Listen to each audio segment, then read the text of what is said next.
কলকাতা হাইকোর্টের অনুমতিতে হলদিয়ায় শুভেন্দু অধিকারীর মিছিল দুপুর 1টা থেকে 4টের মধ্যে শুরু হবে এই মিছিল। হলদিয়ার মঞ্জুশ্রী থেকে সিপিটি মার্কেট পর্যন্ত এই মিছিল হবে। আপনাদের জানিয়ে রাখি, হলদিয়ায় শুভেন্দু অধিকারীর এই মিছিল এবং যেমনটা জানা যাচ্ছে হাইকোর্টের অনুমতিতেই কিন্তু এই মিছিল হবে।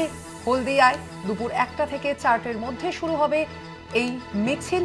হলদিয়ার মঞ্জুশ্রী থেকে সিপিটি মার্কেট পর্যন্ত এই মিছিল হওয়ার কথা রয়েছে। আজ আপনাদের জানিয়ে রাখি, রাজ্যের বিরোধী দলনেতা শুভেন্দু অধিকারী তিনি একাধিক বিষয় আজ এই মিছিলে, সেই একাধিক বিষয়কে নিয়েই আজকের এই মিছিল।